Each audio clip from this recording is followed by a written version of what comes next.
So today we are taking a look at this lesson. This is lesson 11.4, solutions to polynomial equations. And quite honestly, given that I switched 11.4 and 11.5 on you, this lesson is going to be a piece of cake today compared to what we did yesterday. Okay, so we're just going to work through these two examples. Most of it is stuff that's done on the calculator, so I would suggest that you do the calculator stuff along with me, just so you know it when you get there. But then you're just going to have some time to work on an assignment that reviews this stuff and the stuff we did yesterday. So in this first example, I'm actually going to answer each one of these questions two different ways. I'm going to approach this whole thing with two different methods. So you'll see that I kind of drew a line down each example so that I can put my answer here and here. And what I'm looking at overall in this example is I want to make this equation equal to 4. That's what this is saying. The solutions to the equation f of x equals 4.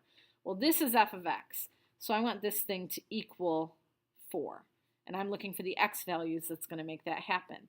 By the way, you'll see I made this change here. I forgot to mention you should make that too. On your paper, I believe that says 4x cubed, but we already had a 3x cubed. So would you please make that a power of 4? Okay, and this very first question is just getting at the number of solutions. How many possibilities are there? How many x values am I looking for? So I'm going to type this into my calculator, and I already started to, but 4x to the fourth minus 3x cubed plus 5x squared plus x minus 5. Okay. And I'm going to go ahead and reset mine to a standard window. So I'm going to hit zoom and number 6. Zoom 6 is standard. And that's just going to reset my window to like the default. Okay. Okay. And I can see this graph. It looks kind of like a parabola. It looks like it's crossing 2 times. But I might now adjust my window a little bit. See all this open space out here? It's hard to know ahead of time, but with all this open space, I could probably shrink my x-axis a little bit. So I'm going to go to Window, and instead of going all the way out to 10, I might make this go from -5 to 5. And then let's see my picture. Okay, still a little narrow. I could probably, close it off even more, but that's a decent picture. I can see that. Okay, and then I want to know when this thing will equal 4. Okay. So what I'm going to do is I'm going to go back to my y equals. I'm going to go to my second y equals, my y2, and I'm going to just type in a 4. And that's going to show me where y equals 4. Okay? And so again, what I'm asking myself is where does this function equal 4? Okay? Now, this one just wants to know the number of solutions, so the number of times that these two things intersect. They intersect twice. 2 intersections. Okay? And that was by doing y1 equals f of x and y2 equals 4. And then looking for the intersections. That's really what I'm doing for all of these. Okay? Then it says use a table to determine where these things fall, just in terms of, it's between this and this. So what I'm going to do is I'm going to look at my table, and I don't see anywhere where it's exactly equal to 4. By the way, all these 4's over here are just because I have y equals 4 typed into that other equation. Okay? But I want to look here and see where does this thing equal 4. Now, I don't see anywhere specific. Okay? And you, by the way, you can scroll through this table, so if your table didn't start in the same place as mine, that's okay. Okay? So I don't see anywhere for sure, but I know that somewhere between this positive 57 and this positive 2, I must have crossed over y equals 4. Like y equals 4 comes between 2 and 57. That's between 1 and 2. So I can say my two solutions fall between 1 and 2. Okay, that's where one of them is, because it's somewhere between 2 and 57. And then if I look up here between -5 and 6, obviously I cross over the line y equals 4 at least once there. And that's between 0 and -1.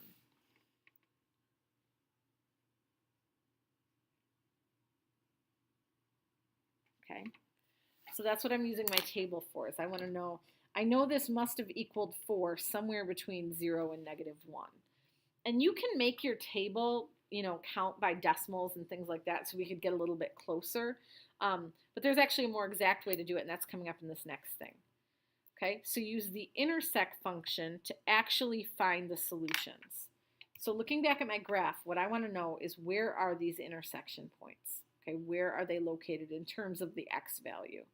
Okay, so what I can do, and you might want to watch me do this first and then try it on your own, is I'm going to go to the Calc menu, which is up above the Trace key, Calc. Option number 5 is Intersect. Okay. Now when I first hit it, my cursor is way down here, right? I want to move my cursor so it's closer to one side or the other. It doesn't actually matter which one, but you just want it close to one or the other because that's how your calculator figures out which one you're talking about. So I've got it close to the one on the left. Hit Enter. Then you'll see that after you hit Enter, it jumped to the second curve, okay, which is the straight line. Well, you just hit Enter again to tell your calculator, yes, that's the other line I want you to look at. And then when it says guess, you hit Enter one more time to confirm, okay, and then it'll show you where that intersection point is. And we knew the y value was going to be equal to 4 because that was our whole point, right? But it looks like when x is equal to -0.937.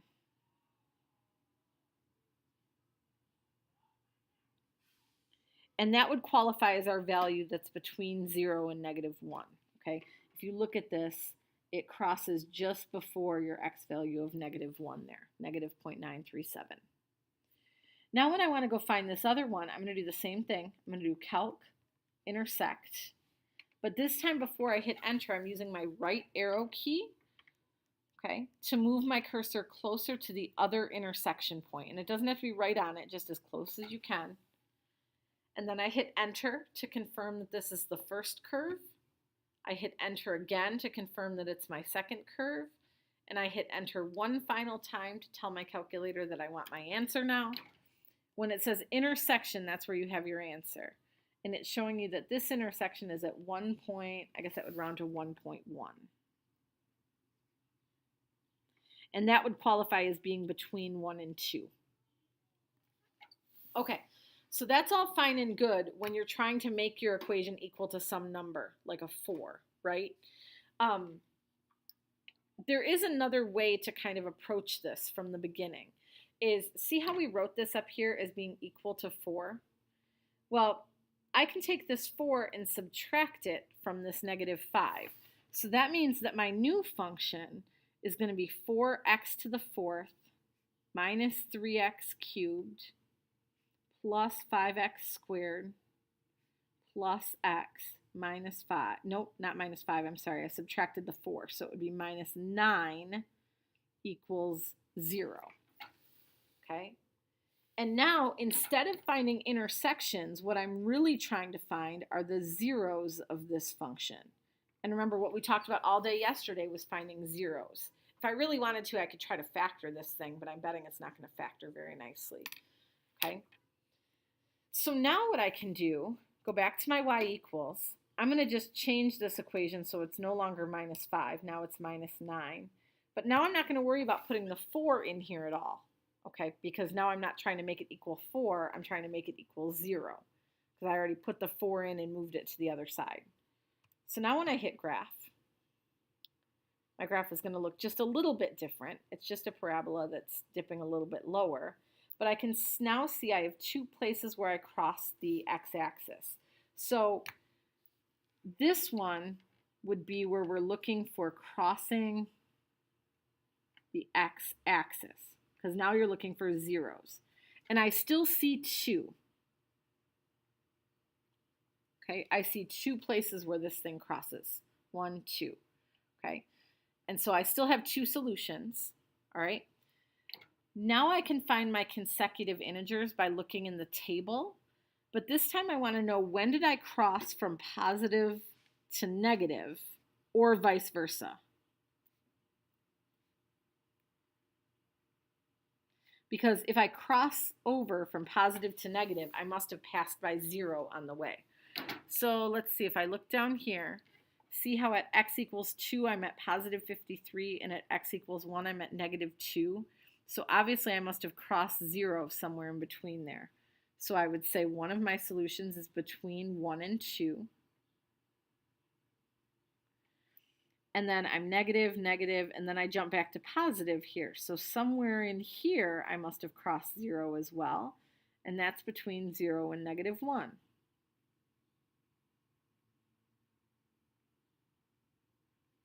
Okay, and obviously that's the same answers I had before, but we're looking at it differently. In this first one, we were looking for these, right? And in this one, we're looking at a graph and looking for these.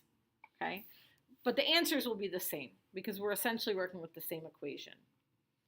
Now, this is the part that might actually help you with what we did yesterday.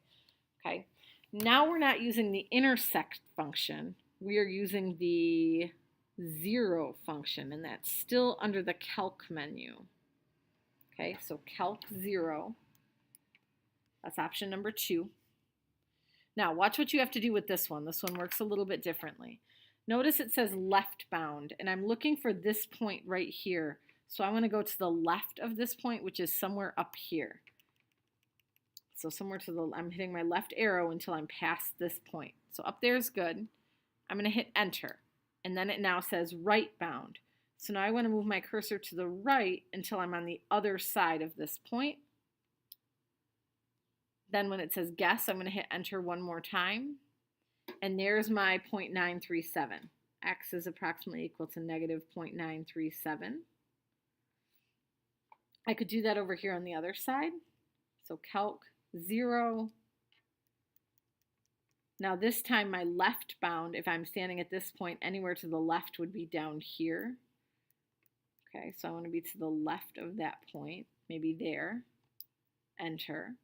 And then when it says right bound, I'm going to move to the right until I'm past it, enter, guess, hit enter one more time, and this is going to be my 1.1. Yep.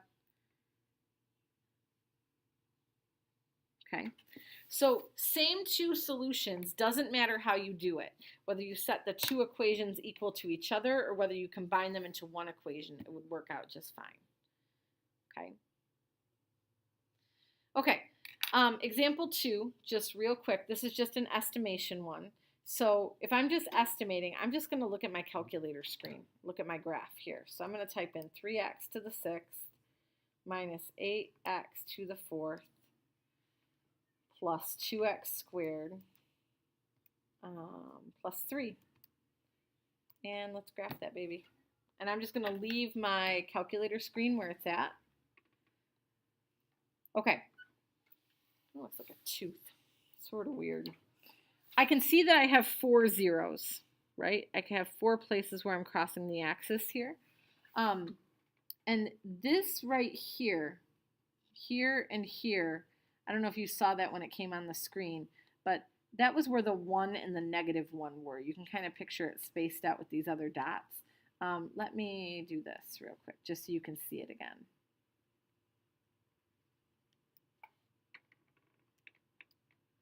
Okay, so there's 1. See how it crosses right at 1 and negative 1? So if I'm estimating just off this graph, and I'm allowed to do this because it just says estimate, I'm going to guess that I have zeros at 1 and at negative 1. And then I'm not sure what these two are. So sorry, guys. I'm going to guess this is 1.5 and negative 1.5. After school will be in Mr. Sambo's office down by the pool.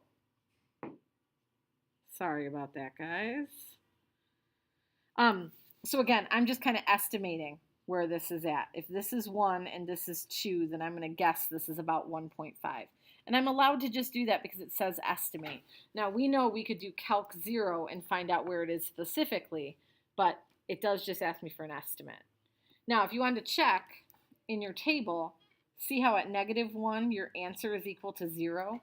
That means that this one is exactly right, and I think the positive one is too. Yep, at 1 I'm at 0 as well.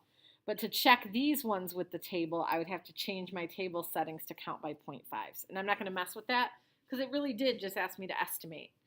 But what you should have taken away today is how to look at your graph, identify your zeros, how to look at your table and identify where your zeros fall in between the x values, okay? And then also how to use that calc zero method, okay? Those are important things to take away today.